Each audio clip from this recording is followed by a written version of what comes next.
भारत की शान कहे जाने वाले द ग्रेट खली की जिंदगी की वो कहानी जिसे हम सबसे छुपा कर रखा जा रहा था। एक ऐसा किस्सा जिसमें खली के हाथों एक रेसलर की मौत हो गई थी। रेसलिंग की दुनिया में एक ऐसा दौर हुआ करता था जहां कोई ये मानने को तैयार ही नहीं था कि ऐसा शख्स जिसे अंग्रेजी का आ भी नहीं आता वो सरहद पार जाकर लोगों के छक्के छुड़ा देगा। लेकिन खली ने जब रेसलिंग की दुनिया में कदम रखा तो इतिहास के पन्नों में हमेशा हमेशा के लिए अपना नाम दर्ज करवा दिया। पर वो कहते हैं ना कि सुबह की रोशनी के बाद रात का अंधेरा देखना ही पड़ता है, और ठीक ऐसे ही अंधेरे भरी दुनिया खली की भी जिंदगी में आई जब इनके हाथों एक रेसलर की मौत हो गई। अब वो कैसे हुई और क्या थी इसके पीछे की पूरी कहानी, चलिए आज की वीडियो में जानते हैं।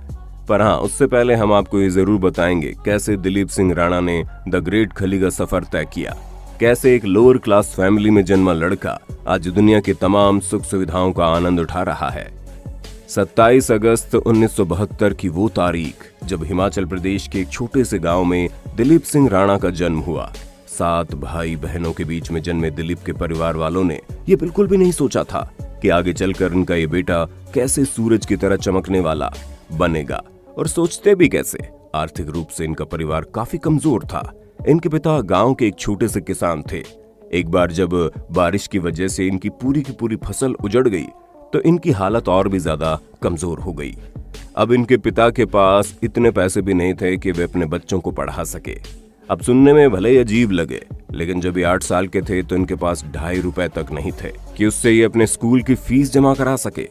इसीलिए स्कूल के प्रिंसिपल ने इन्हें काफी खरी खोटी सुनाकर इन्हें स्कूल से निकाल दिया।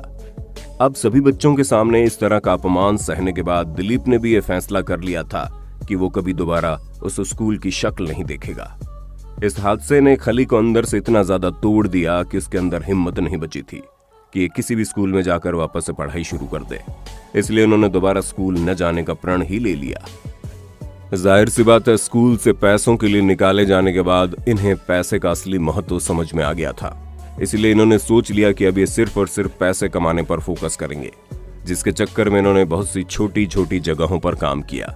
इसी दौरान खली को पता चला भारत सरकार द्वारा एक मुहिम चलाई जा रही है जिसमें वृक्षारोपण का काम किया जाएगा और हर मजदूर को दिन के 5 रुपए दिए जाएंगे। आप खुद ही सोचिए, जिस बच्चे को केवल 2.5 रुपए के लिए स्कूल से निकाल दिया गया हो उसके लिए दिन का 5 रुपए किसी सपने से कम नहीं था। और फिर क्या था, 5 रुपए की दिहाड़ी पर उन्होंने काम करना शुरू किया।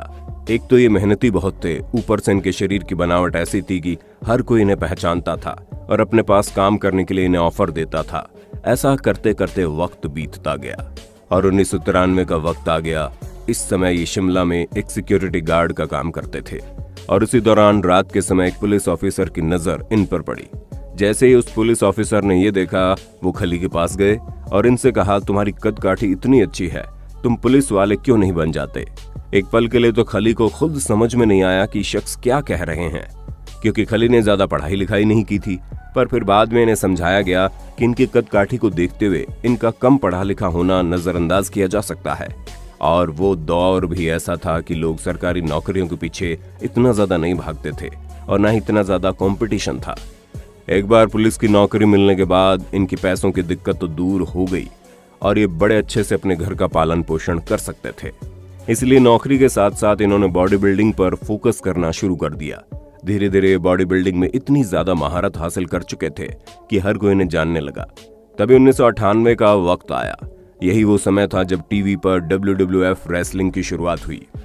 हालांकि बाद में इसका नाम बदलकर WWE रख दिया गया। खली ने जब इस रेसलिंग को पहली बार टीवी पर देखा तो ये उसे देखकर इतना ज्यादा प्रभावित हुए कि इन्हें भी रेसलिंग करने का चस्का चढ़ गया, जिसके बाद उन्होंने रेसलिंग की प्रैक्टिस करनी शुरू कर दी।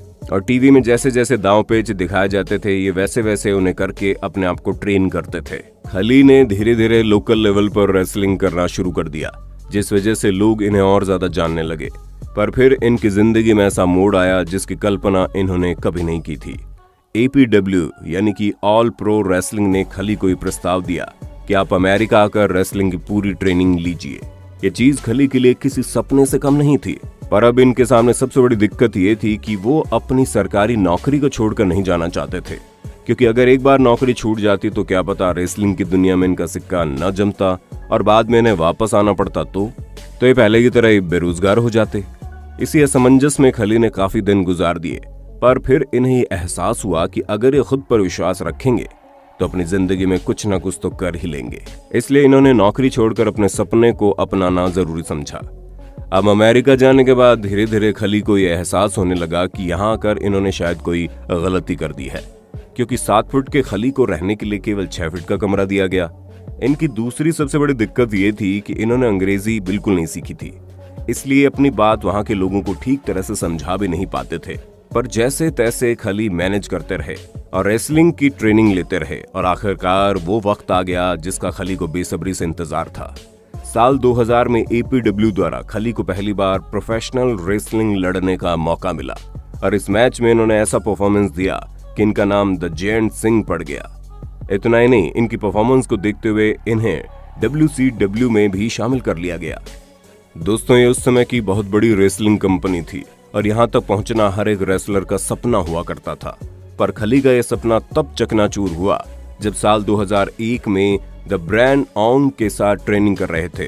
तभी ट्रेनिंग के दौरान ही इन्होंने ब्रायन ओंग को 2 बार रिंग में घुमाया और फिर उस रेसलर के साथ इन्होंने एक ऐसा दांव खेला जिसके कारण उसका सिर मैट से टकरा गया और ब्रायन वहीं गिरकर बेहोश हो गए। बेहोश होने के तुरंत बाद जब उसे अस्पताल पहुंचाया गया तो कुछ ही घंटों में उसकी मौत हो गई।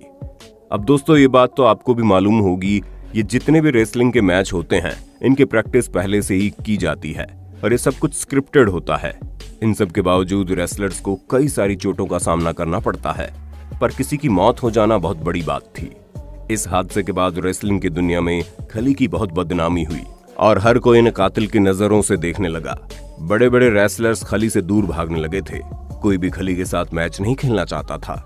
ये समझ लीजिए, ये दौर खली की जिंदगी का सबसे मुश्किल दौर था, जहां एक पल के लिए तो खली को लगा कि उसका पूरा करियर खत्म हो गया और इन्हें वापस भारत जाना पड़ेगा।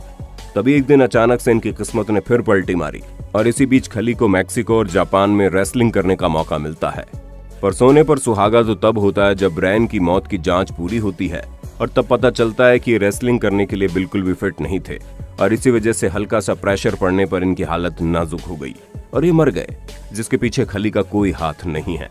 वो तो APW के प्रेशर की वजह से ब्रायन को मैच लड़ना पड़ा और इसी कारण ब्रायन के परिवार वालों ने APW के खिलाफ मुकदमा दर्ज करवा दिया और इस पूरे मामले में खली को क्लीन चिट दे दी गई। ये खबर अपने आप में बहुत बड़ी थी और फिर वो वक्त आया जिसका इंतजार खली को बरसों से था। आखिरकार WWE ने द ग्रेट खली को साइन कर लिया। जब इन्होंने WWE के लिए मैच खेलने शुरू किए तो फिर रुकने का नाम ही नहीं लिया और लगातार एक के बाद एक मैच में अपनी अच्छी परफॉर्मेंस देकर दुनिया भर में अपनी पहचान बनाने लगे। इसी का नतीजा है कि फिल्मों में शाहरुख खान, क्रिकेट में सचिन तेंदुलकर और रेसलिंग की दुनिया में द ग्रेट खली को पूरी दुनिया जानती है, फिर चाहे वो किसी भी कोने में क्यों ना हो। फिलहाल तो खली अपने जैसे और नौजवान रेसलर्स को रेसलिंग की दुनिया में लाने के लिए अपना खुद का एक रेसलिंग इंस्टीट्यूट चला रहे हैं। साथ ही साथ इन्होंने न सिर्फ बॉलीवुड बल्कि हॉलीवुड की फिल्मों में काम करके एक्टिंग की दुनिया में नाम कमाया है और अब ये चैन की जिंदगी जी रहे हैं। दोस्तों, आज के लिए बस इतना ही। उम्मीद है आपको हमारी ये वीडियो काफी पसंद आई होगी। अगर हाँ तो इसके बारे में आपका क्या कहना है हम कमेंट में जरूर जानना चाहेंगे और इसी तरह की शानदार वीडियोस को लगातार देखते रहने के लिए अपने होस्ट और दोस्त सैम के चैनल को लाइक, शेयर और सब्सक्राइब करना ना भूलें। धन्यवाद।